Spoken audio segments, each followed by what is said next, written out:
क्या करते हैं, दोनों के कंजुगेट बेस बनाएंगे। दोनों के कंजुगेट बेसिस बनाएंगे और फिर उनके कंजुगेट बेसिस की स्टेबिलिटी कंपेयर करेंगे। स्टेबिलिटी कंपेयर करने के लिए वही है कि हमें कार्बोनाइन वगैरह, एसिड के लिए जब हम कंजुगेट बेस बनाएंगे जनरली कार्बोनाइन बनेगा ऑर्गेनिक के अंदर, तो कार्बोनाइन की स्टेबिलिटी चेक करनी आनी चाहिए। उसके लिए हमें क्या चाहिए, माइनस आई और माइनस एम। ठीक है, तो अगर किसी चीज की एसिडिक स्ट्रेंथ हमें कंपेयर करनी है, क्यों हो रही है, ठीक है, एसिडिक स्ट्रेंथ कंपेयर करें तो उसके हम लोग कंजुगेट बेस बनाएंगे। मान लीजिए बेटा मेरे पास H, इसका कंजुगेट बेस, इसमें से कंजुगेट बेस कौन है बताइए।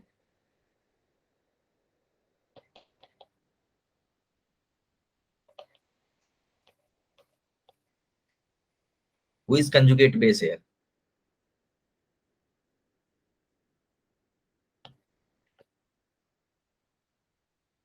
अभी आवाज आ रही है। फर्स्ट रिएक्शन में, रिएक्शन वन में बेटा कंजुगेट बेस कौन है।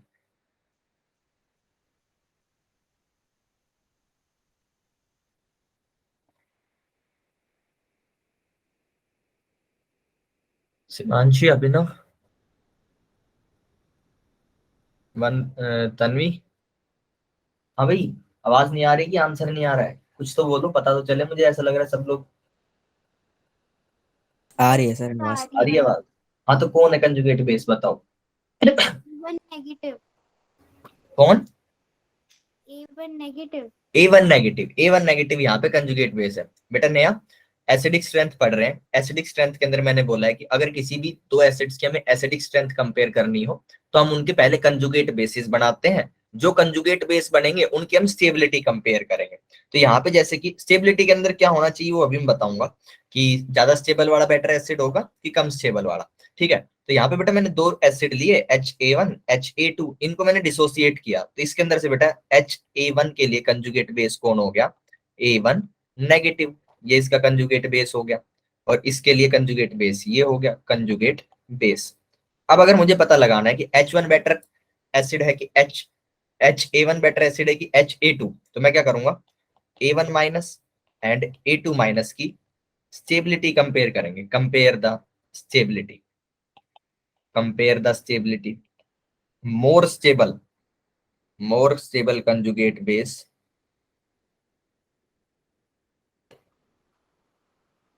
will be the acid with more stable conjugate base will be more acidic, more acidic। ठीक है, यहाँ पे अगर बेटा मैं ऐसा बोल दूं, assume A1 minus is more stable than A2 minus stability, then बेटा acidic strength क्या आ जाएगी, acidic strength, उस केस के अंदर बेटा एसिडिक स्ट्रेंथ मेरी क्या हो जाएगी, Ha1 मोर देन Ha2। क्या क्लियर है सभी को। Yes sir. ठीक है, yes sir.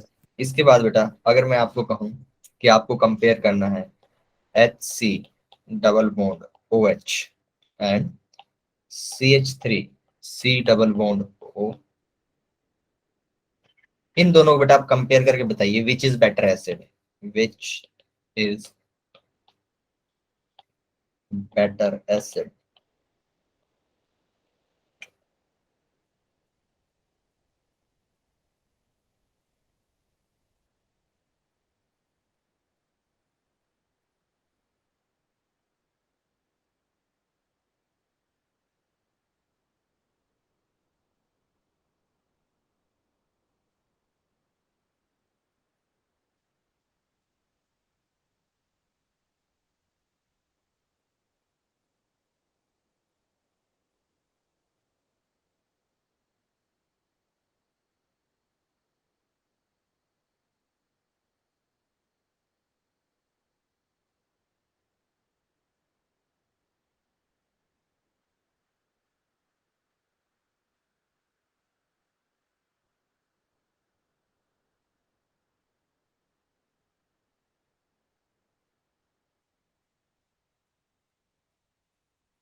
Which is better acid सोचिए।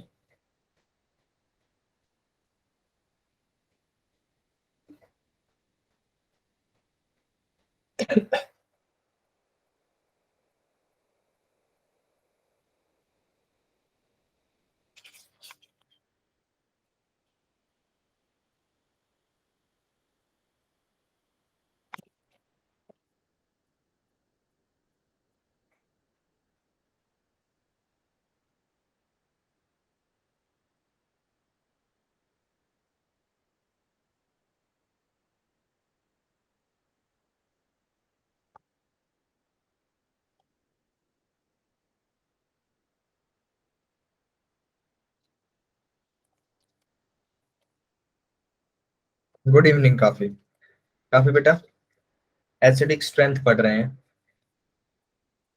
एसिडिक स्ट्रेंथ के अंदर मैंने बताया है कि अगर आपको किन्हीं दो एसिड्स की एसिडिक स्ट्रेंथ कंपेयर करनी है तो आप उन दोनों की कंजुगेट बेसिस बनाओगे। उसके बाद कंजुगेट बेसिस की बेटा स्टेबिलिटी चेक करोगे। Sir CH3। Yes sir. ठीक है, तो ये क्वेश्चन दे रखा है मैंने यहाँ पे, विच इज बेटर एसिड। क्या बता रहे हो बेटा? ये वाला second acetic acid, yes sir. ये बेटर एसिड होगा। रीजन बताओ।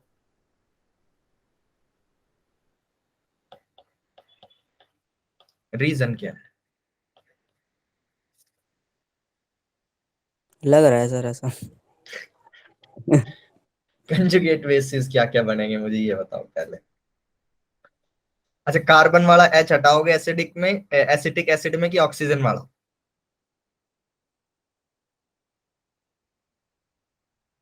कौन सा एच हटाना चाहोगे यहाँ पे? कार्बन वाला। कार्बन वाला। यहाँ पे कार्बन वाला एच हटाना चाहोगे, रीजन बोलो। हर चीज के साथ एक रीजन सोचा करो।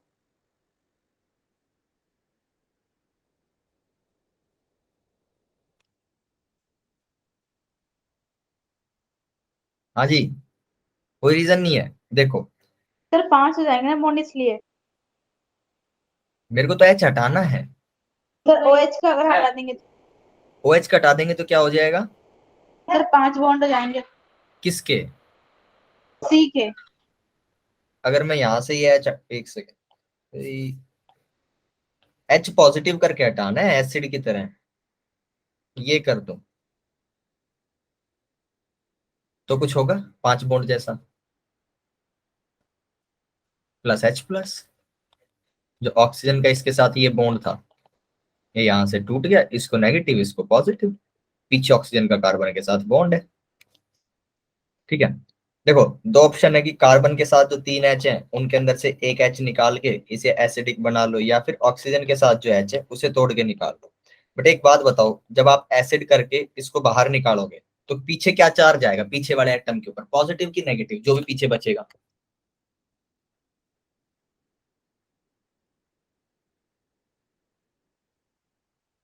यानी आपने बोला था ना बेटे, हाँ, पॉजिटिव नेगेटिव। सर मेरे अकॉर्डिंग H पॉजिटिव हो जाएगा, O नेगेटिव हो जाएगा। ओ नेगेटिव हो जाएगा। ठीक है, और यहाँ पे अगर यहाँ से एच निकालोगे तो बेटा ये वाला नेगेटिव हो जाएगा, कार्बन। बोलो नेगेटिव चार्ज किसके ऊपर ज्यादा स्टेबल होता होगा? सर ऑक्सीजन के ऊपर। ऑक्सीजन के ऊपर। तो कहाँ से एच निकालना पसंद करोगे? सर ऑक्सीजन से। आसानी से वहां से निकलेगा, क्योंकि वो स्टेबल बनाएगा। जो भी चीज आपका प्रोडक्ट मिलेगा आपको, अगर एक जगह पे O नेगेटिव मिल रहा है और दूसरी जगह पे C नेगेटिव मिल रहा है, तो आपके अगर एक कॉमन ही चीज इसमें भी जा रही है और इसमें भी जा रही है, तो वो चीज किस में जाना प्रेफर करेगी? जहाँ पे आपको स्टेबल चीज मिल रही है। एक बात तो पक्की हो गई कि ऑक्सीजन के ऊपर नेगेटिव चार्ज आएगा, उससे एच निकालेंगे। क्या क्लियर है? ऑक्सीजन का। Yes sir. कार्बन का एच तो निकलना ही बहुत मुश्किल होता है। ठीक है, कार्बन का एच एसिडिक नहीं होता है, ऑक्सीजन का हो जाता है, नाइट्रोजन का कुछ हद तक है, और उसके बाद मतलब ऑक्सीजन और हेलोजन्स के एच ही एसिडिक होते हैं ज्यादातर, और नाइट्रोजन और कार्बन के एच निकालना मुश्किल होता है। तो एक बात तो कंफर्म हो गई कि हमारा जो कंजुगेट बेस बनेगा उसके अंदर ऑक्सीजन के ऊपर से एच हटाना है आपको, उसके अंदर ऑक्सीजन के ऊपर से एच हटाना है। ठीक है जी। यहाँ पे बेटा अगर पहले फॉर्मिक एसिड का कंजुगेट बेस बनाऊंगा तो वो बनेगा ऐसा, C double bond O, O minus. ठीक है, और यहाँ पे अगर बेटा ये बनाऊंगा तो इसका क्या बनेगा? O negative. क्या ये नेगेटिव चार्ज बेटा रेजोनेंस कर रहा है?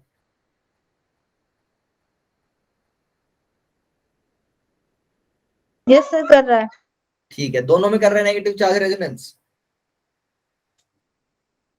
दोनों में कर यस रहे हैं। सर कर रहा है। ठीक है, यहाँ पे बेटा मुझे क्या देखना है? Stability of negative charge, stability of negative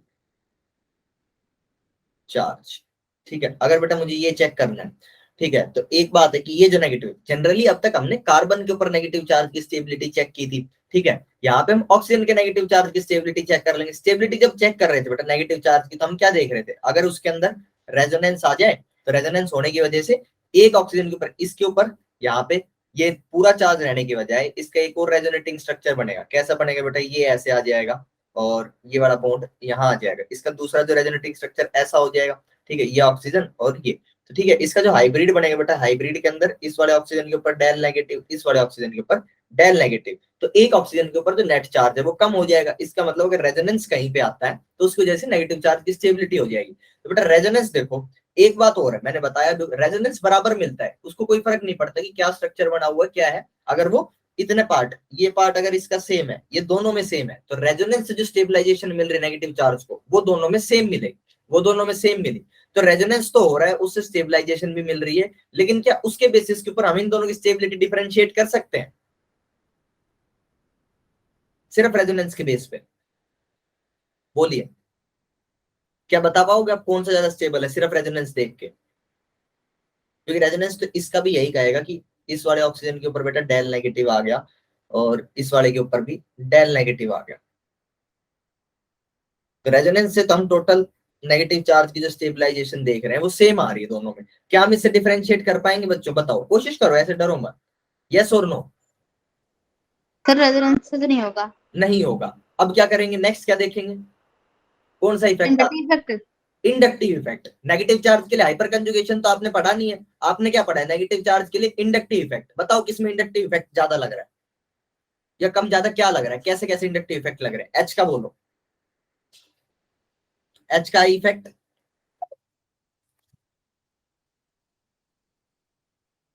मैं क्लास में ही हूँ अभी भी। ओके, हाँ जी, ठीक, हाँ हाँ, हाँ बोलो भाई, एच का इंडक्टिव इफेक्ट कैसा होता है? पॉजिटिव होता है, नेगेटिव होता है? सर जीरो होता है। जीरो होता है, ठीक है, जीरो होता है एच का इंडक्टिव इफेक्ट। CH3 का कैसा होता है? CH3 का इंडक्टिव इफेक्ट बताओ।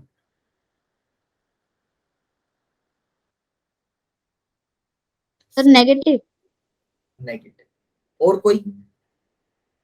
CH3 का इंडक्टिव इफेक्ट कोई बताएगा कैसा होता है? प्लस आई की माइनस आई? इसका प्लस आई होता है, ठीक है। अभी बताओ, ये नेगेटिव चार्ज है, इसके ऊपर कहीं से इलेक्ट्रॉन्स पुश होके आ रहे हैं, स्टेबलाइजेशन बढ़ेगी घटेगी? तब घटेगी। घटेगी। इसका मतलब इन दोनों के अंदर से कौन सा ज्यादा स्टेबल है? तो पहले वाला। पहले वाला। बोलो, क्या सब लोगों को समझ में आ रहा है पहले वाला ज्यादा स्टेबल है और क्यों है? अरे आज तुम लोग सब सन्नाटे में क्यों बैठे हो? अभी ना समझ आया? नो सर, ये स्टेबल कैसे बना? देखो, मैंने क्या किया, मेरे को यहाँ पे किस चीज को कंपेयर करना है। देखो, ये हो गया H C double bond, conjugate base यही है इसका, ठीक है। सर दूसरा क्या बन रहा है? दूसरे का कंजुगेट बेस ये बन रहा है, इसका डबल बॉन्ड हो, मैंने ऐसे नीचे की तरफ दिखा दिया, एक ही बात है। बेटा यहाँ पे क्या है, नेगेटिव चार्ज प्रेजेंट है आपके कंजुगेट बेस के अंदर। हम चाहते हैं नेगेटिव जो चार्ज है वो स्टेबलाइज हो जाए। नेगेटिव चार्ज स्टेबलाइज होने के लिए क्या चाहेगा कि वो कम हो जाए। तो कम होने के लिए बेटा, कम होने के लिए क्या यूज कर सकता है? एक तो रेजोनेंस यूज कर सकता है। रेजोनेंस से क्या होगा बेटा, ये वाला बॉन्ड ऐसे करके रोटेट होगा, ठीक है। जैसे ये रोटेट हुआ, इसके ऊपर क्या आ गया? नेगेटिव चार्ज, इसके ऊपर क्या आ गया? Positive charge. ये पॉजिटिव नेगेटिव मिलकर क्या कर लेंगे? एक बॉन्ड बना लेंगे। तो यहाँ पे अगर इसका रेजोनेटिंग स्ट्रक्चर बना के दिखाऊं तो इसका दूसरा रेजोनेटिंग स्ट्रक्चर कैसा आ जाएगा बेटा? इसका दूसरे रेजोनेटिंग स्ट्रक्चर के अंदर यहाँ पे एच सी, इस वाले ऑक्सीजन के ऊपर नेगेटिव चार्ज और यहाँ पे डबल बॉन्ड। क्या यहाँ तक समझ में आता भी ना? Yes sir. ठीक है। अब इन दोनों का हाइब्रिड बनाने जाएंगे, तो हाइब्रिड बनाने के लिए क्या करना होता है हमेशा? एक तो पहले बेसिक स्ट्रक्चर बना लो जो सिग्मा बॉन्ड से स्केलेटन बन रहा है आपके कंपाउंड का, ठीक है। उसके बाद क्या करो, दोनों रेजोनेटिंग स्ट्रक्चर को देखो कि क्या क्या इनके अंदर आपके इफेक्ट्स आ रहे हैं। तो बेटा एक तो जो है ये तो हमेशा सेम रह रहा है ये वाला पार्ट, तो हाइब्रिड के अंदर ये ऐसा कैसा छोड़ दिया आपने। उसके बाद ये जो ऑक्सीजन है इसके पास एक बार क्या आ रहा है? डबल बॉन्ड आ रहा है, तो यहाँ पे, और एक बार नहीं आ रहा है, तो यहाँ पे क्या दिखा दोगे? Partial double bond. यहाँ पे पार्शियल डबल बॉन्ड। इस वाले ऑक्सीजन के ऊपर भी पार्शियल डबल बॉन्ड आ रहा है, एक बार डबल बॉन्ड आता है इस वाले में और ऊपर वाले में नहीं आता, ये दिखा दिए। उसके बाद इस वाले ऑक्सीजन के ऊपर एक बार नेगेटिव चार्ज आ रहा है, एक बार नहीं आ रहा, तो दोनों के अंदर नेगेटिव चार्ज आधा आधा डिस्ट्रीब्यूट हो गया। क्या ये रेजोनेंस होने की वजह से एक जो ये वाला ऑक्सीजन था जिसको हम देख रहे थे, क्या इसका नेगेटिव चार्ज कम हो गया? बोलो, हाइब्रिड के अंदर कम हो गया ना एक ऑक्सीजन के ऊपर नेगेटिव चार्ज। पहले कंप्लीट 1 यूनिट चार्ज शो हो रहा है, कंप्लीट 1 यूनिट। अब कितना शो हो रहा है? पार्शियल चार्ज आ रहा है, यानी हाफ आ रहा होगा। अगर दो ऑक्सीजन के अंदर ये बट गया, पार्शियल चार्ज कितना हो गया? हाफ हो गया। बोलो, क्या ये स्टेबलाइज हो रहा है कि अनस्टेबलाइज हो रहा है रेजोनेंस होने की वजह से? Stabilize. स्टेबलाइज हो रहा है, ठीक है। अब एक बात बताओ, रेजोनेंस के लिए मैंने ऐसा बोला होगा या एम इफेक्ट के लिए बोला होगा कि एम इफेक्ट होता है वो इक्वल लगता है बेटा अगर वो सेम सेटअप में लग रहा है। देखो ये है, इसका अगर मैं रेजोनेटिंग स्ट्रक्चर बनाऊंगा बेटा कैसा बनेगा, वैसा ही बनेगा, ठीक है। उसके अंदर यहाँ पे फर्क क्या आ जाएगा, बस वहां पे H लगा था, यहाँ पे CH3 लगा बेटा, इसके ऊपर नेगेटिव और इसके ऊपर डबल बॉन्ड। इसका हाइब्रिड बनाऊंगा तो बेटा इसका हाइब्रिड कैसा होगा, CH3CO del negative, partial bond O del negative.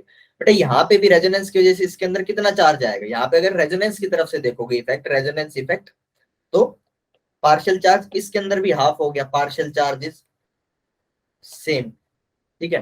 Resonance अपना काम सेम करता है, अगर वो ऐसे करके इतने प्लेस के अंदर लग रहा है, इतने प्लेस में, तो वो सेम मैग्नीट्यूड दिखाएगा, सेम डिस्ट्रीब्यूशन करके देगा, चाहे इस कार्बन के पीछे CH3 लगाओ कि H लगाओ, ठीक है। यहां तक क्या सबको क्लियर कि रेजोनेंस की वजह से स्टेबलाइजेशन तो आ रहा है लेकिन वो दोनों में बराबर आ रहा है, ठीक है, दोनों के अंदर बराबर आ रहा है। अब आप क्या देखोगे कि रेजोनेंस का इफेक्ट तो अपने पास कोई आंसर दे नहीं पाया, फिर हम क्या देखेंगे और क्या क्या इफेक्ट लग रहे हैं। तो बेटा यहाँ पे जो है इस वाले केस के अंदर नेगेटिव चार्ज को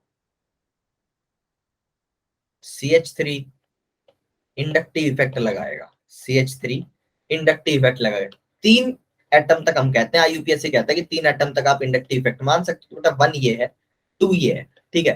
क्या ये इलेक्ट्रॉन्स पुश करेगा इस वाले कार्बन के अंदर, बोलो क्या इसके पास इलेक्ट्रॉन्स आएंगे, प्लस आई yes sir आएंगे आएंगे, और वो आएंगे तो कुछ ऑक्सीजन तक भी जाएंगे। अगर बेटा इसके ऊपर, इस कार्बन के ऊपर डेल नेगेटिव आ जाएगा, ठीक है, तो ये कुछ इस तरफ भी ट्रांसफर करेगा, ऑब्वियस सी बात है, ये भी अपने नेगेटिव चार्ज को वापस कम करना चाहेगा, तो पूरी चेन के अंदर इलेक्ट्रॉन्स फ्लो होंगे कि नहीं होंगे। Yes sir. अगर इसके अंदर बेटा इलेक्ट्रॉन्स फ्लो होंगे तो यहाँ पे इसके अंदर जो है नेट नेगेटिव चार्ज बताओ स्टेबल हो पाया इसके कंपैरिजन में, यहाँ पे H कोई इलेक्ट्रॉन फ्लो नहीं करा रहा जितना रेजोनेंस में स्टेबलाइजेशन दिया। मान लीजिए अगर मैं कहूं बेटा A के केस के अंदर और B के केस के अंदर रेजोनेंस ने मान लीजिए 10 यूनिट स्टेबिलिटी दे दी, 10 यूनिट स्टेबिलिटी, 10 यूनिट स्टेबिलिटी, और बेटा आपके इंडक्टिव इफेक्ट ने A में क्या दिखाया, 0 इफेक्ट, 0 यूनिट स्टेबिलिटी और अनस्टेबिलिटी, ठीक है। क्या यहाँ पे बेटा बी के केस के अंदर मैं कह सकता हूँ कि इंडक्टिव इफेक्ट कमजोर ही रहा होगा लेकिन उसने 2 यूनिट अनस्टेबिलिटी दी होगी, क्योंकि रेजोनेंस के मुकाबले वो वीक है, ठीक है, लेकिन उसने कुछ तो अनस्टेबिलिटी दी होगी। मैंने कह दिया मान लो 2 यूनिट अनस्टेबिलिटी दी होगी। टोटल स्टेबिलिटी बोलो बेटा, इसके अंदर 10 यूनिट स्टेबिलिटी, 10 यूनिट स्टेबिलिटी, इसके अंदर 8 यूनिट स्टेबिलिटी, बताओ कौन ज्यादा स्टेबल, सारे ए हो गया। बोलो तन्वी बेटा समझ में आया, Yes sir. काफी।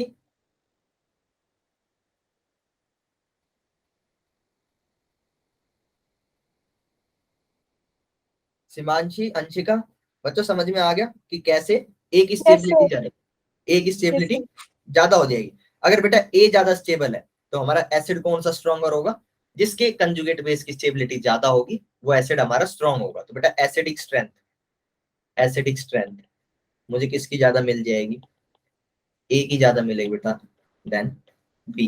क्या क्लियर है, Yes sir. Yes sir. ठीक है जी, एसिडिक स्ट्रेंथ हो गया। और अब कुछ कुछ ना एसिडिक स्ट्रेंथ तो कंजुगेट एसिड देखते हैं, क्या, बेसिक स्ट्रेंथ होता था कंजुगेट एसिड देखते हैं। बिल्कुल अभी बेसिक स्ट्रेंथ पे आएंगे, उसके बाद कंजुगेट एसिड देखेंगे। कंजुगेट एसिड नहीं देखते बेसिकली, उसके अंदर एक और चीज देखते हैं, अवेलेबिलिटी ऑफ इलेक्ट्रॉन्स, वो देखना आसान होता है।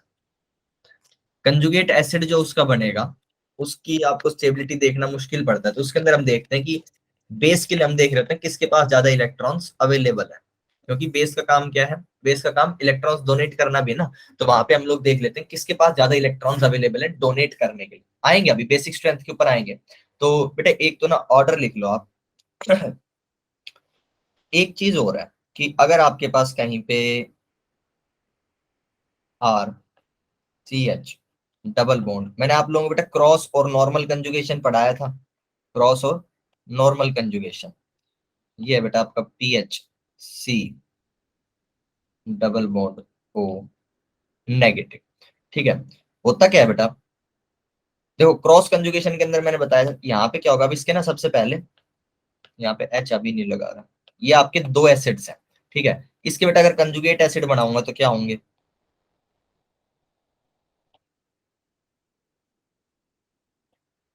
इसका कंजुगेट ये है और इसका कंजुगेट ये है। अब देखो बेटा यहाँ पे जो है आपका जो नेगेटिव चार्ज है ये कैसा कंजुगेशन दिखाएगा? C double bond O and R C H. ठीक है, ये बेटा आपका इसके साथ कंजुगेशन शो कर सकता है। और ये वाला ऑक्सीजन जो है ना बेटा यहाँ पे इसके साथ भी कंजुगेशन शो करेगा। ठीक है, यहाँ पे क्रॉस कंजुगेशन हो रहा है, क्रॉस कंजुगेशन। ठीक है, कैसे हो रहा है अगर देखना हो तो ये जो ऑक्सीजन है ये ऐसे करके रोटेट कर जाएगा और ये वाला बॉन्ड यहाँ आ जाएगा, उसकी वजह से यहाँ पे नेगेटिव यहाँ पे पॉजिटिव और ये वाला बॉन्ड करके ये यहाँ से रेजोनेंस। तो ये जो बीच वाला ऑक्सीजन है बेटा ये दोनों साइड जो है अपना कंजुगेशन दिखा रहा है और रेजोनेंस शो करेगा। ये इस वाले नेगेटिव चार्ज के साथ भी, राइट वाले नेगेटिव चार्ज के साथ भी और लेफ्ट वाले डबल बॉन्ड के साथ भी रेजोनेंस शो करेगा बेटा। यहाँ पे क्रॉस कंजुगेशन हो रहा है। ठीक है, और उसके बाद यहाँ पे भी बेटा क्रॉस कंजुगेशन हो रहा है, ये भी। और बेटा ये वाला ये रिंग के साथ भी, रिंग के अंदर इसको क्या मिलेगा? पीएच के अंदर। अगर यहाँ पे मैं पीएच ड्रॉ करूं तो पीएच कैसा होगा? पीएच ऐसा ही तो होगा। ठीक है, यहाँ पे डबल सिंगल डबल और ये ऐसे करके C double bond O minus. ठीक है, यहाँ पे बेटा ये वाला बॉन्ड ऐसे करके रोटेट करेगा, ये ऐसे करके रोटेट करेगा बेटा। यहाँ पे नेगेटिव आया, यहाँ पे पॉजिटिव, मुझे रेजोनेटिंग स्ट्रक्चर कैसा मिल जाएगा? ऐसा रेजोनेटिंग स्ट्रक्चर मिल रहा होगा। ठीक है, ओ नेगेटिव और यहाँ पे आ जाएगा positive charge C O minus. और इसके अंदर यहाँ पे ये वाला नेगेटिव चार्ज भी इस डबल बॉन्ड के साथ रेजोनेंस कर रहा होगा, ये भी इसके साथ रेजोनेंस कर रहा होगा। ठीक है, तो दोनों के केस के अंदर बेटा मेरे पास क्रॉस कंजुगेशन अवेलेबल है। ठीक है, जो हमारा बी वाला पोर्शन है बेटा उसके अंदर क्रॉस कंजुगेशन लार्जर पार्ट के साथ होती है, तो ऐसा कहते हैं कि इसके अंदर स्टेबिलिटी कम आ रही होती है, ऊपर वाले के अंदर ज्यादा स्टेबिलिटी मिलती है, ऊपर वाले में ज्यादा स्टेबिलिटी मिलती है। तो एक तो आपको ये याद रखना है कि अगर ये वाला केस आता है जब आपका सिंगल बॉन्ड के साथ एसिड क्रॉस कंजुगेशन में हो, C H C double bond, तो बेटा it is stronger acid than PH C double bond O H. इस एसिड का नाम क्या है बेटा? इसको बोलते हैं बेंजोइक एसिड। इसका नाम बेंजोइक एसिड है। ठीक है, फिनाइल की रिंग है उसके ऊपर ऐसे करके एसिड लगाओ ना, दिस इज बेंजोइक एसिड। तो ये चीज आप याद रखेंगे। इन दोनों के अंदर बेटा आपको रेजोनेंस स्टेबलाइजेशन मिलती है। ठीक है, रेजोनेंस स्टेबलाइजेशन दोनों साइड की मिलती है। उसके बाद बेटा क्या आता है मेरे पास? उसके बाद आ जाता है R C double bond O H. इसके बाद स्टेबिलिटी में ये आता है। और अब मैं आपको एक ऑर्डर लिखा देता हूँ। ठीक है, इसके अंदर मैं आपको ऑर्डर के अंदर क्या लिखाने वाला हूँ कि हमारे पास जो जो एसिड्स हमारे पास जनरली मिलेंगे तो बेटा उनके अंदर से ये ऑर्डर लिख लो। बहुत ज्यादा जस्टिफाइड नहीं है ये ऑर्डर, समझने में आपको लॉजिकल नहीं लगेगा, बट मैं लिखा देता हूँ। एक सेकेंड, आप लोग नोट कीजिए बच्चों। हाँ जी सर।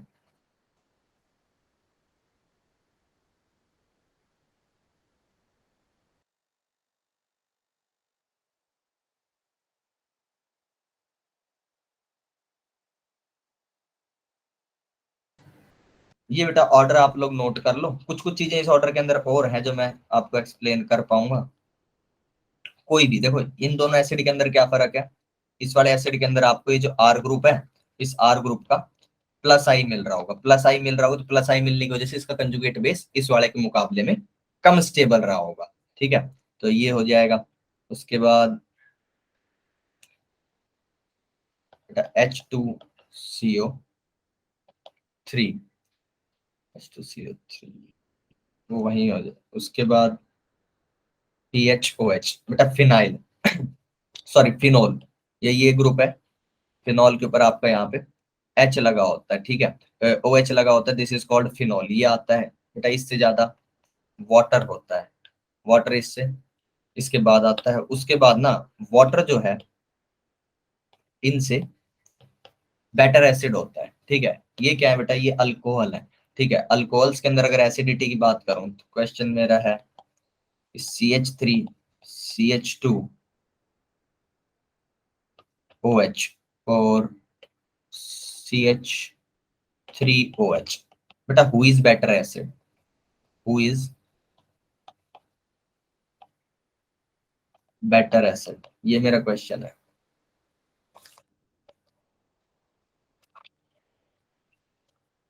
सर पहले वाली स्लाइड दिखाना। ऊपर वाली, यस सर। ये।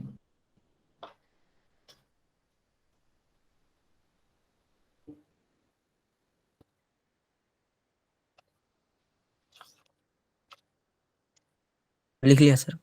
ओके, इस क्वेश्चन के अंदर बताएं बेटा कौन सा बेटर एसिड होगा।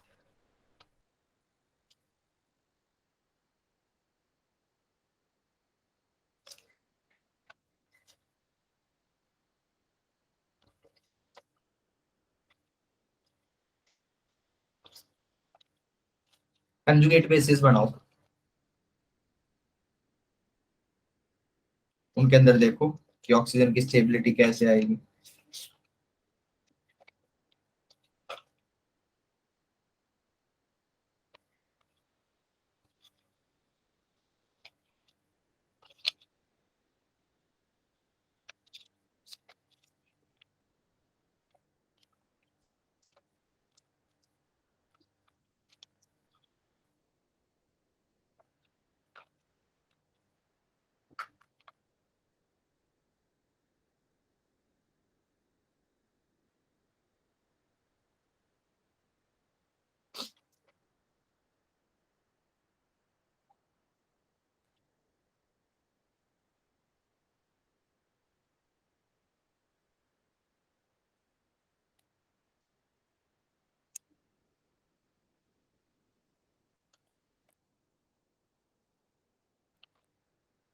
अरे कंजुगेट बेस बना के स्टेबिलिटी देखनी है, कौन कौन से इफेक्ट लगेंगे।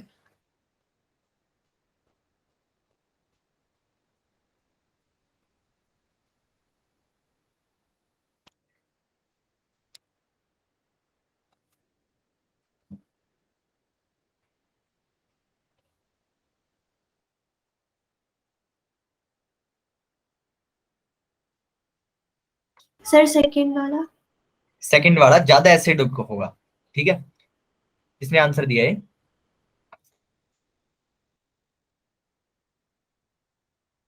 अरे बोलिए, मैं दूसरी साइड देख रहा था, बताइए किसने दिया आंसर ये। सर सिमांश। शिवांशी, तो शिवांशी आप बताइए कि आपने ये आंसर क्यों निकाला है, क्या लॉजिक है बताइए।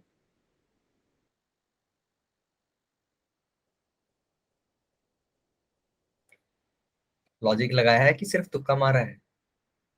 कॉन्फिडेंट रहा करो, क्या होगा ज्यादा ज्यादा गलत होगा ना। कोई फाइनल एग्जाम थोड़ी चल रहा है, यहाँ पे गलत बोल दोगे तो बताओ क्या क्या रीजन है बेटा, क्यों होना चाहिए आपका जो बी वाला है वो ज्यादा एसिडिक क्यों होना चाहिए।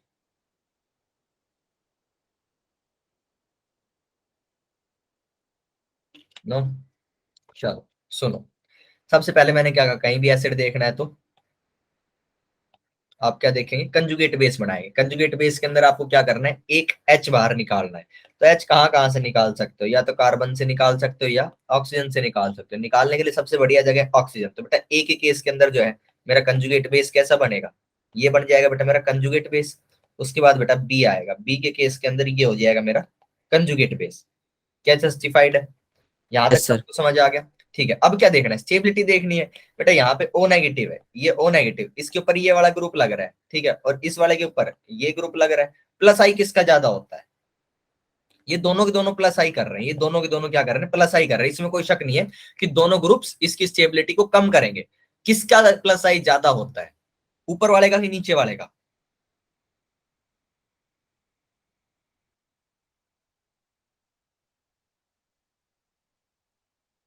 हाँ जी, किसका प्लस आई ज्यादा होता है? सर ए वाले का होता है।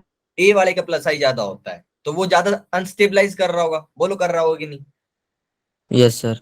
तो वो कम ज्यादा स्टेबलाइज, सॉरी ज्यादा अनस्टेबलाइज कर रहा है तो कम स्टेबल हो गया। अगर कोई चीज यस कम सर। स्टेबल है तो एसिडिक स्ट्रेंथ उसकी ज्यादा मिलेगी, जिससे वो कम स्टेबल है, या उससे कम मिलेगी? एसिडिक स्ट्रेंथ इसकी ज्यादा होगी कम होगी बी से, बोलो। ज्यादा। ये स्टेबल है कि अनस्टेबल बी के मुकाबले? अभिनव, अरे अनस्टेबल है। अनस्टेबल है। अनस्टेबल है। मैंने क्या बोला था, एसिडिक स्ट्रेंथ किसकी ज्यादा होती है, स्टेबल वाले की अनस्टेबल वाले की? सर स्टेबल वाले की होती है। Sir stable. कौन ज्यादा एसिडिक होगा यहाँ पे?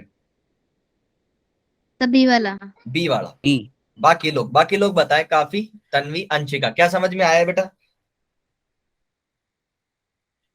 Yes sir. B is more acidic. यहाँ पे अगर मैं इसको कह दूं ए और इसको कह दूं बेटा बी, तो एसिडिक स्ट्रेंथ किसकी ज्यादा हो जाएगी? एसिडिक स्ट्रेंथ मेरी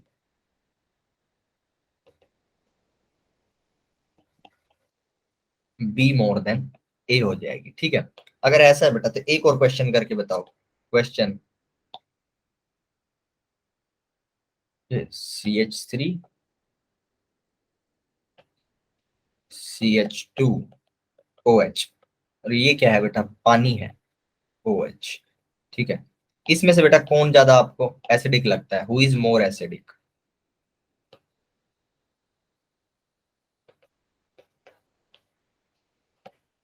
बोलिए।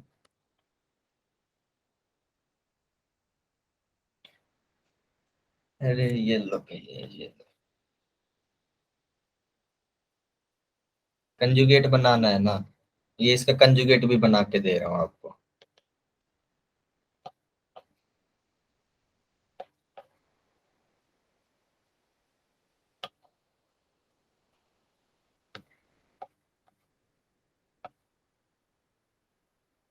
ये लीजिए, ठीक है, इसका ऐसा दिखेगा और सर बी वाला ज्यादा हो। बी सर वाला बी। ज्यादा एसिडिक होगा। ठीक है, बिल्कुल, क्योंकि यहाँ पे H का जो है आई इफेक्ट क्या हो जाएगा बेटा? यहाँ पे I effect of H equal 0, इसका कुछ ना कुछ प्लस आई आ रहा होगा, तो ये इसको अनस्टेबल करेगा। So water is more acidic then ethanol. ठीक है, अच्छा बेटा, अगर मैं कोई भी चीज लगा रहा हूं, मैंने कोई भी आर ग्रुप लगा दिया, तो आर ग्रुप्स क्या करते हैं बेटा? प्लस आई करते हैं। बोलो, करते हैं कि नहीं करते हैं? Alkyl groups. Yes sir plus I कर। ठीक है, तो क्या सारे के सारे यस अल्कोहल्स इसी हिसाब से ज्यादा एसिड लेस एसिडिक होने चाहिए वाटर से? वाटर सारे अल्कोहल से ज्यादा एसिडिक होना चाहिए? बोलो। Yes sir. क्योंकि सबके अंदर कंजुगेट बेस बनेगा, वहां पे प्लस आई लग रहा होगा उन अल्काइल ग्रुप्स का। बोलिए, है कि नहीं है? समझ में आ रही कि नहीं? नहीं आ रही तो बोल। शैलिन बोल दिया कि हाँ सर समझ में आ रहा है। बाकी लोग? यस सर आ रहा है। ठीक है, तो अल्कोहल्स आर मोर एसिडिक बेटा, alcohols are more acidic, alcohols are more acidic, sorry less acidic than water, less acidic. Sir water तो एसिडिक होता नहीं पर। देखो, बात चल रही है कि बहुत गरीबों के अंदर देख रहे हैं कौन ज्यादा गरीब है। वाटर एसिडिक होता है ना, वाटर डिसोसिएट होता है ना, HOH dissociates into H plus plus OH minus with A KW equal 10⁻⁻14। आयनिक में पढ़ा था कि ये वैल्यू बहुत यस कम होती है, वैल्यू बहुत कम होती है। 10⁻⁻7 मोलार H प्लस देता है। 10⁻⁻7 मोलार का मतलब है कि 10⁻⁻7 मोल्स ऑफ H प्लस पर लीटर ऑफ वाटर, पर लीटर ऑफ वाटर इतना देता है। यानी कि एसिडिक है बहुत, थोड़ा सा H प्लस देता है, लेकिन वहां पे भी बहुत ज्यादा गरीबी में बात चल रही है। ठीक है, बहुत ज्यादा गरीबी में बात चल रही है कि कौन ज्यादा गरीब है। ठीक है, तो ज्यादा गरीब कौन है? अल्कोहल ज्यादा गरीब है। इसके अंदर बेटा एक एक्सेप्शनल केस होता है, एक एक्सेप्शन है, CH3OH is more acidic then H2। एक ही अल्कोहल है जो पानी से ज्यादा एसिडिक होता है, विच इज एक्सेप्शनल केस। उसका मेरे पास भी कोई एक्सप्लेनेशन नहीं है, एक्सपेरिमेंटल डाटा है, बहुत ही हल्का सा, बहुत स्लाइटली ज्यादा एसिडिक होता है। एसिडिक स्ट्रेंथ किससे देखते हैं बेटा? एसिडिक स्ट्रेंथ हम लोग के से देखते हैं। ठीक है, के जो होता है, के जिसका ज्यादा होगा उसकी एसिडिक स्ट्रेंथ ज्यादा होती है। तो के जो है हमारा, ये भाई साहब जो मिथेनॉल लिखे हैं मैंने, इनका केज है थोड़ा सा ज्यादा होता है, लिटिल लिटिल। ठीक है, तो यहाँ पे बेटा जब ऊपर ऑर्डर लिख रहे हैं, यहाँ पे ऊपर ऑर्डर लिख रहा हूं मैं, इस ऑर्डर के अंदर मैंने H2O के बाद सारे अल्कोहल डाल दिए, लेकिन इसके अंदर H2O से पहले एक अल्कोहल आ जाएगा, CH3OH। फिर क्या आएगा बेटा? उसके बाद आपका H2O, फिर ROH। क्या क्लियर है बच्चों? Yes yes sir. सर। ठीक है? उसके बाद बेटा अल्कोहल के बाद एक होता है terminal alkyne, terminal alkyne. Terminal alkyne, terminal alkyne H is acidic होता है, बहुत कम, सोचो पानी से भी कम एसिडिक है। यहाँ पे बेटा कार्बन का जो ये H है ना, ये इस कार्बन का ये H एसिडिक होता है, बहुत कम होता है, लेकिन ऑर्गेनिक में से बोला जाता है कि दिस इज एसिडिक।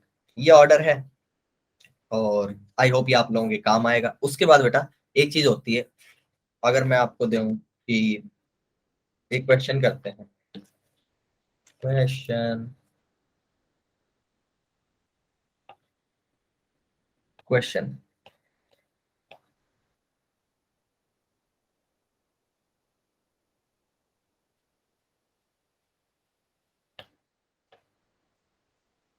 Cl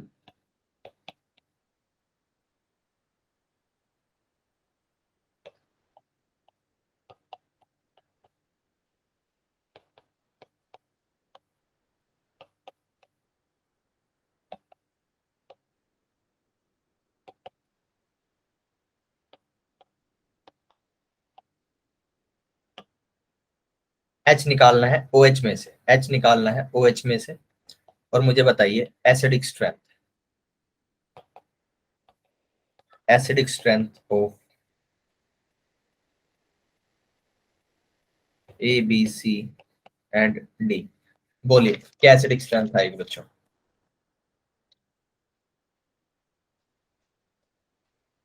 जितना जीओसी में पढ़ा है वही लगाना है इसके अंदर, कुछ नया नहीं लगाना है।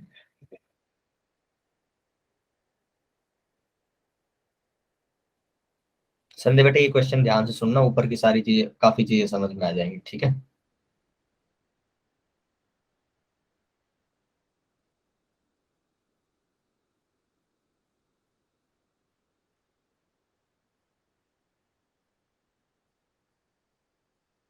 You got 2 minutes to solve this question।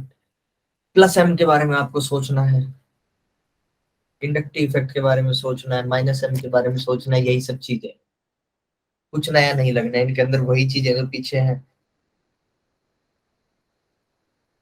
Sir इसमें ऑर्डर बताना है क्या? हाँ जी बेटा, एसिडिक स्ट्रेंथ का ऑर्डर बताना है कि कौन सबसे ज्यादा एसिडिक है, कौन ABCD के अंदर ऑर्डर बता देना है कि सबसे ज्यादा एसिडिक कौन है, उसके बाद नेक्स्ट कौन है, फिर कौन है, फिर कौन है। 4 लोग हैं, चारों का हम लोग स्ट्रेंथ बता सकते हैं।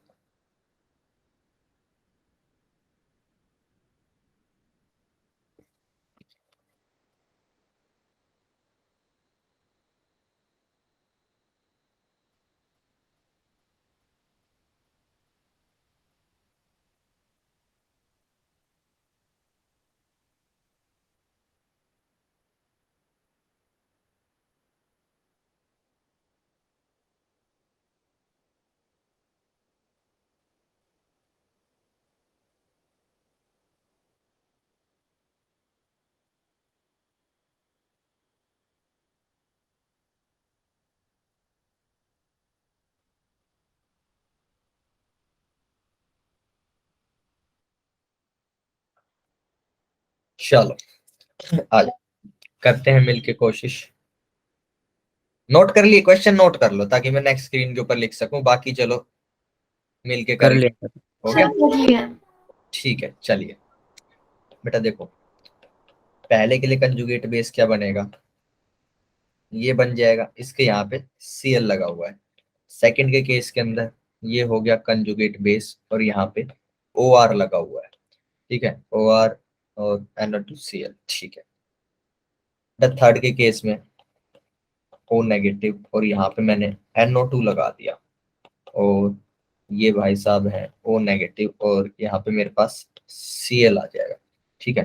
ये बेटा 4 लोग हो गए, इनका मेरे को सिंपली ये देखना है कि किसका नेगेटिव चार्ज सबसे ज्यादा स्टेबलाइज है। भैया यहाँ पे ना सबके अंदर आप सबसे पहले देखो M किस किस के अंदर लगा रहा है, क्या बेटा इसके अंदर क्लोरीन प्लस M लगा रहा है? बोलो यस और नो, क्या क्लोरीन प्लस M लगा रहा है? तो प्लस एम को भी देखेंगे।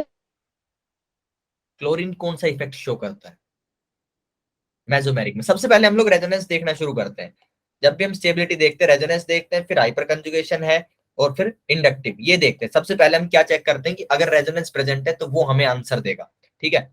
ये पढ़ाया होगा मैंने शायद कहीं पे यस सर। अपनी क्लास में। सबसे पहले हम रेजोनेंस देखने जाएंगे। रेजोनेंस का मतलब एम इफेक्ट देखने जाएंगे। एम इफेक्ट बोलो, क्या क्लोरीन इसके ऊपर एम इफेक्ट? क्लोरीन क्या करता है, पहले क्लोरीन का इफेक्ट देख लो। क्लोरीन प्लस एम लगा रहा होता है, क्लोरीन प्लस एम लगा रहा होता है। क्या यहाँ पे प्लस एम लगाएगा क्लोरीन? अच्छा, बेंजीन में कहां पे लगने के ऊपर ग्रुप एम इफेक्ट शो कर पाता है? ऑर्थो पे, पैरा पे, मेटा पे? पैरा पे। पैरा पे। उसके बाद क्या ऑर्थो पे इफेक्ट शो करता है एम इफेक्ट? सर ऑर्थो और पैरा पे करता है। दोनों पे करता है। मेटा पे? सर मेटा पे नहीं करता। नहीं करता। यहाँ पे किस पे है क्लोरीन? मेटा पे है, पैरा पे, ऑर्थो पे है? सर मेटा पे है। मेटा। बिल्कुल। क्या ये यहाँ पे एम इफेक्ट लगा पाएगा? No sir. नो। तो इसका एम इफेक्ट क्या होगा बेटा? जीरो। इसका एम इफेक्ट क्या होगा? Zero M effect. अच्छा, जो आपका ओ आर है वो कैसा इफेक्ट शो करता है? Plus M minus M?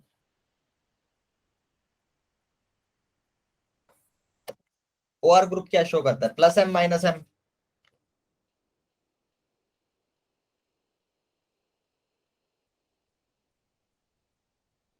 बोलो बोलो।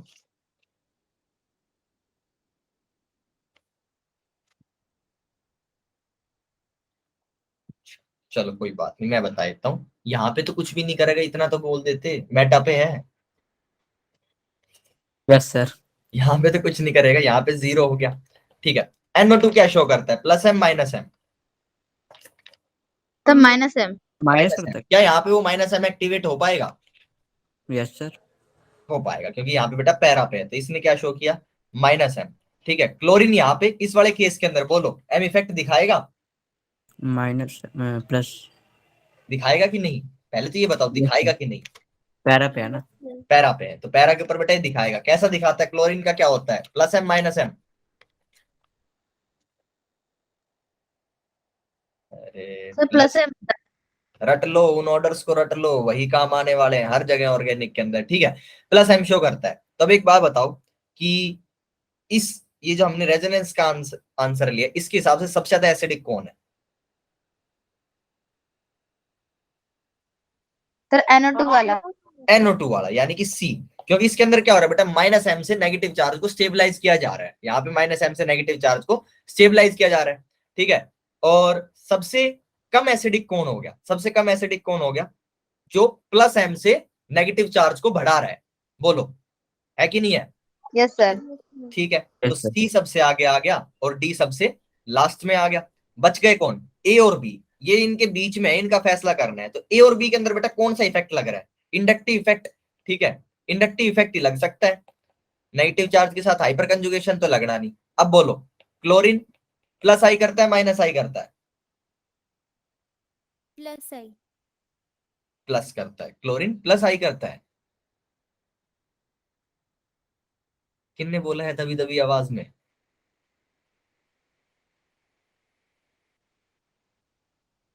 एक तो ना आप लोग गलत बोलने में कॉन्फिडेंस ले आओ, चाहे कितने बोलने में सर मैंने कॉन्फिडेंस। बोला है, मैंने हाँ, बोला है तन्वी। क्या प्लस आई शो करता है? प्लस सर आई श्योर नहीं हूँ मैं। श्योर नहीं है बेटा, माइनस आई शो करता है। क्लोरीन माइनस आई शो करता है। याद कर लो ऑर्डर्स को, कोई ऐसा वो थोड़ी है याद करोगे रट्टे मारने उनके बस। इंडक्टिव इफेक्ट बेटा ये माइनस आई शो करता है। एम इफेक्ट ये प्लस एम शो करता है। इंडक्टिव इफेक्ट इसका माइनस होता है, मेसोमेरिक इफेक्ट प्लस होता है। यहाँ पे बेटा ओ आर क्या शो करता है बेटा? ये भी मेरा माइनस आई शो करता है, ये भी माइनस आई शो करता है। अब जो है मैं बता रहा हूं कि क्लोरीन का माइनस आई ज्यादा होता है ओ आर से। तो अब मुझे ये बता दो कि स्टेबल कौन सा ज्यादा होगा, ए की बी? ये मैंने बता दिया कि आई इफेक्ट माइनस जो है इसका वो ए का ज्यादा होता है। तो स्टेबिलिटी किसकी ज्यादा होगी मुझे ये बता दीजिए कोई। सर OR की होगी। ओ आर की स्टेबिलिटी ज्यादा होगी। ओ आर की स्टेबिलिटी ज्यादा होगी। क्यों ज्यादा होगी? सर हम माइनस आई दे रहा है और ज्यादा आ रहा है पहले में। माइनस आई कम दे रहा है भाई वो सीएल से, ये लिखा है ऑर्डर। माइनस आई का ऑर्डर है कि ओ आर का माइनस आई कम होता है क्लोरीन से। बोलो, सर A वाला होगा फिर। ए वाला ज्यादा स्टेबल हो। क्या बाकी लोगों को समझ में आता है कि क्लोरीन जो है माइनस आई ज्यादा स्ट्रॉन्ग लगा रहा है, तो नेगेटिव चार्ज को खींच के अपनी तरफ लेके आ रहा होगा, इलेक्ट्रॉन्स को अपनी तरफ खींच रहा होगा, नेगेटिव चार्ज को स्टेबलाइज कर रहा होगा। बोलो क्या ये समझ में आता है कि ए के अंदर ज्यादा माइनस आई है बी के मुकाबले, तो नेगेटिव चार्ज को ज्यादा स्टेबलाइज करेगा। Yes sir. Yes sir. Okay, अगर वो ज्यादा स्टेबलाइज करेगा तो बेटा सीधी बात है कि अगर ए ज्यादा स्टेबल है तो वो एसिडिक भी ज्यादा होगा, क्योंकि जिसका कंजुगेट ज्यादा स्टेबल। क्या ऐसे करके ऑर्डर लिख पाओगे? बोलो। देखो इसके अंदर तुम्हारा जो है दो चीजें चाहिए तुम्हें, दो चीजों से लिंक आता है। एसिडिक स्ट्रेंथ के अंदर तो एसिडिक स्ट्रेंथ का इतना ही पार्ट है कि एच उड़ाओ, नेगेटिव चार्ज लगाओ, उसके बाद तो पीछे वाली जीओसी आ गई, नेगेटिव चार्ज की स्टेबिलिटी देखनी है। तो आपके लिए दो ही चीजें चाहिएंगी, एक तो ऑर्डर, उसके बाद ऑर्डर अप्लाई करना आता है कि नहीं। अलग अलग पॉइंट्स है कि रिंग में लगेगा तो ऑर्थो पे मिलेगा कि नहीं मिलेगा एम इफेक्ट, ये सब चीजें।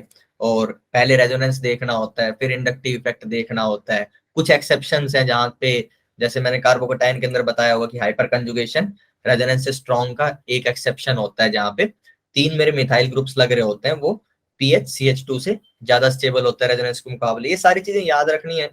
और देखो ऑर्गेनिक के अंदर ये वाला पार्ट कर लोगे ना, जो ये याद रखने वाला पार्ट, वो अप्लाई करना सीख लिया। एसिडिक स्ट्रेंथ हुआ, और चीजें हैं अभी आगे पूरी ऑर्गेनिक आएगी। सब जगह तुम्हें चार्जेस की ही स्टेबिलिटी देखनी है, और वही देख के फिर आगे के लॉजिक्स लगेंगे। तो ये चीज आप लोग स्ट्रॉन्ग कर लो। क्या क्लियर है बच्चों? Yes sir. ठीक है, चलो तो आज के लिए इतना ही है। और संडे बेटा तुम ना मेरे को मैसेज कर देना, और इसका लेक्चर ले लेना है मेरे से आज या कल में, ठीक है? या देख लेना, मैं अपडेट कर दूंगा, देख लेना।